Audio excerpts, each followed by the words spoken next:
Hi guys, welcome to another video with me, Clarice. In this video, we are going to be doing something fun and whimsical and organic, but also something that will help you more with your brush control if you're new.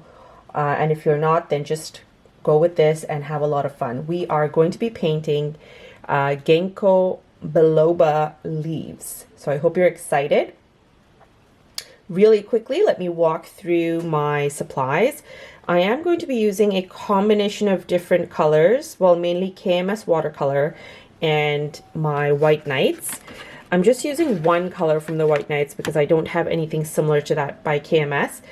I'll be using some sepia, and then we're using two dominant colors for our Gingko leaves. We're going to be doing the blue Morpho, which is like a very deep turquoise, gorgeous color. Passion flower, which is like this really nice rich plum color. And then I want to mix these two colors with some sepia to get a darker hue, because we're going to do a little bit of blending in as well. And then finally we are incorporating some metallics. So I'm using the color or the metallic shade called Gingerbread by KMS. All right, and then for my brushes, I'm using the Princeton brushes, Velvetouch round number 4, and then the Neptune round number 6. And let's see what else. I've got water ready, I've got my White Nights ready, and I've got my little paint palette right here by Patty. I'm just going to probably mix some of the darker hues in the pots there. And then last but not least, my paper is this 8x8 piece of paper sketchbook by none other than Zen Art Supplies. I absolutely love their paper. So let's begin.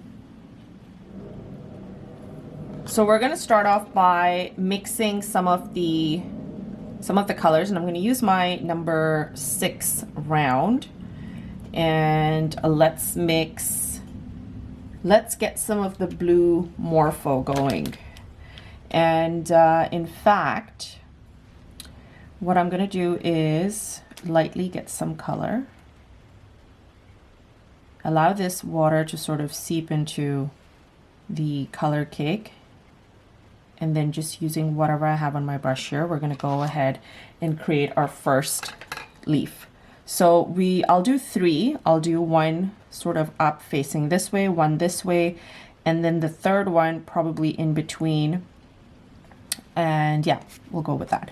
So here we go. This is the blue one. I am doing it. This is like a frilly skirt. It's like drawing a frilly skirt. So a little bit of a frill and pulling it downward.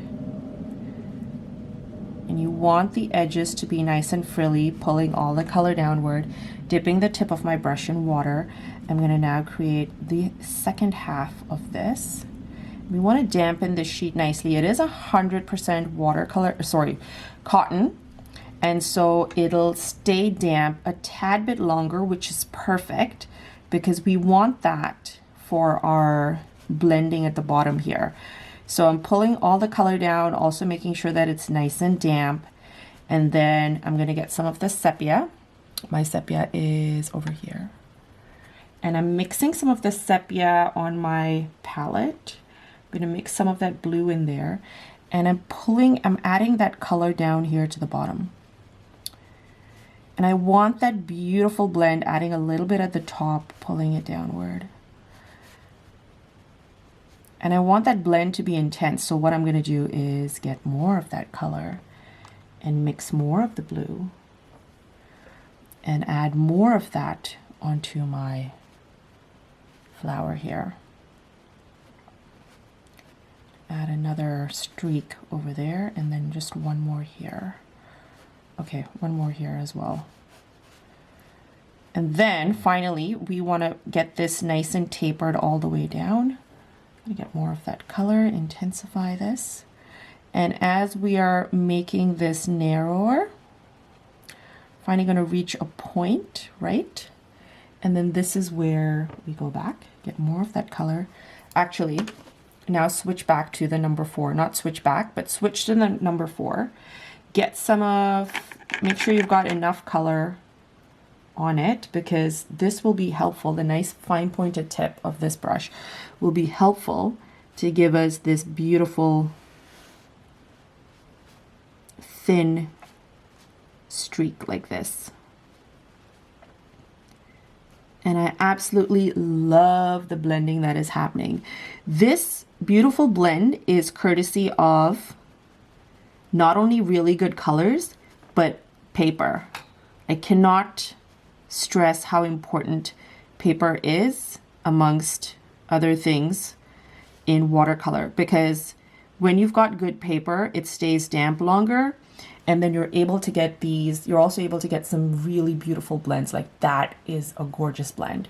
So anyways, so moving on, we're gonna leave this as, you know what, I have a very strong urge to kind of extend this, so I'm going to extend it that way. And now we'll do another one, like I mentioned, slightly coming from this way upward, and we'll have that in the purple. And let's try and make this a varying size, so slightly different from what we have here. So now I'm getting my passion flower, and much like we did with that, I'm just lightly dabbing it, making sure that there's enough water in here so that it activates the color while I create my shape. We're creating a very, very similar shape, and I'll try and make it sort of facing this way so it kind of looks like it's twirling. Let's see how that works for me. So pressing down, giving it a frill, getting more water, intensifying the color just a tad bit, making sure we've got nice frills happening at the top, and pulling all the color down, and then going outward to create our second half.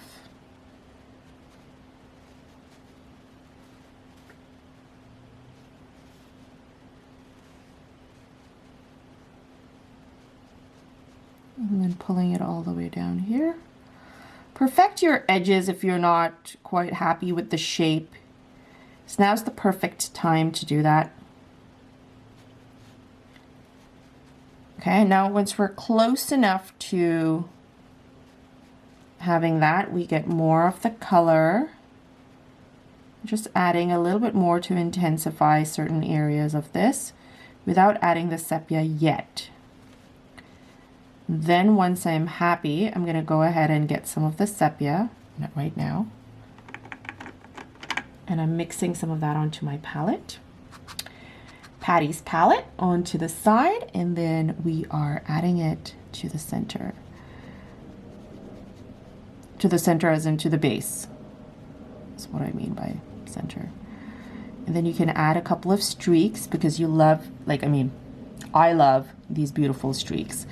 It adds such a beautiful gradient to the overall look.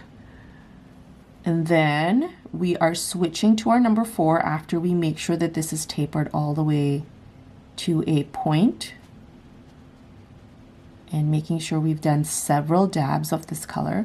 The more you layer on this color, the nicer the gradient. As you can see over there, like it's super dark and then it goes out. We dabbed at least 2 or 3 times, sorry, at least 3 or 4 times here.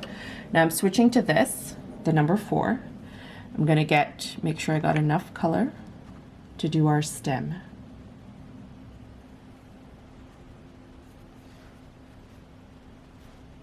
Just adding a couple of strokes here again.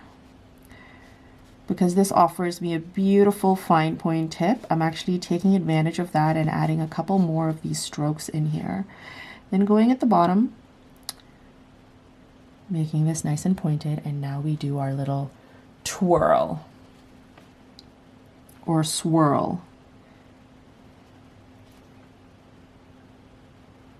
You might have to go over it one more time if it gets too thin. Or better yet, before you actually do this, it's nice to practice just taking your brush and just lightly grazing over a sheet of paper, just so you can get some nice thins. It's just like working out. You need to like warm up a little bit, warm up your muscle memory in your hand before you're able to try and get something where you got like one shot to do, right? Because if you make this too thick, then you're pretty much starting all over. But anyways, this is what we've done. I'm going to allow this to dry a little bit, and then we're going to end off with doing some metallics on this. So I'll be right back. All right, so the last part is we're using our number 4 Velvetouch entirely and the gingerbread.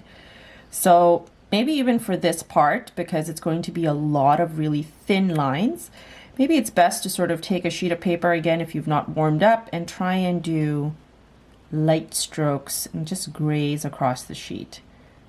All right, so here we go. Pull my sleeve back. So what I've decided is I would like to have this intersecting right, like this stem intersecting through here.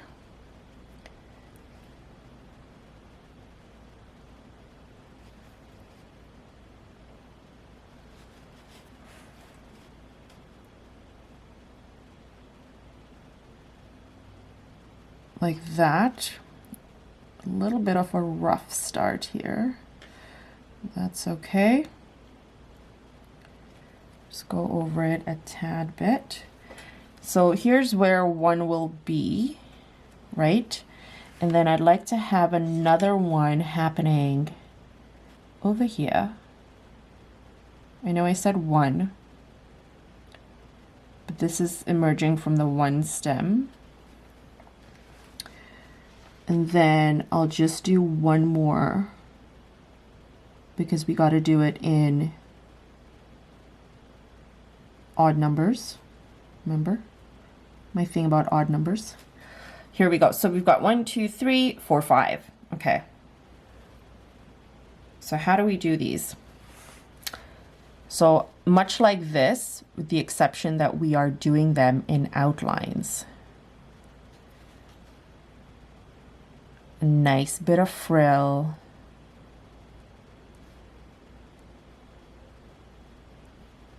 And feel free, again, just like we did with the previous two, allow yourself to create these organic shapes in an arc sort of manner. So if it helps to sort of do one like the base here first, and then do the next one here, and then from here sort of create your fanning out leaves, go ahead and do that.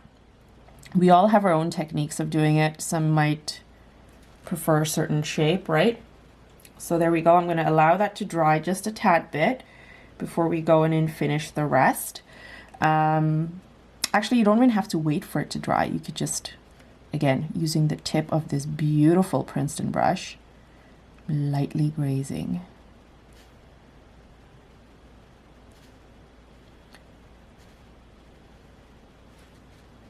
And I've deliberately broken up this leaf into 2 parts. So we've got repeated lines that'll happen in 2 different directions. Now leave the intensity of like how many lines you want to do. Sorry, I've actually broken it down into 3 parts. Here's the first one, and then here's the second.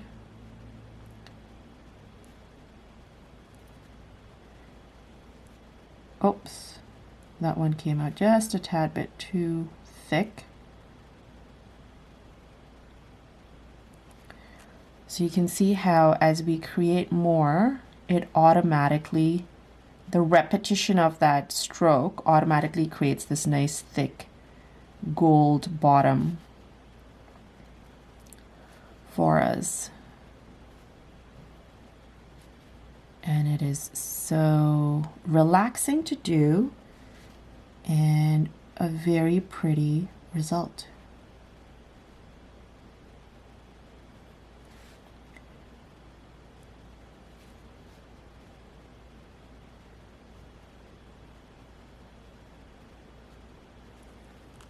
There we go. So now we're going to create this 2 more times, and because I've already shown you the one, I'm going to make this a time lapse and we will be right back.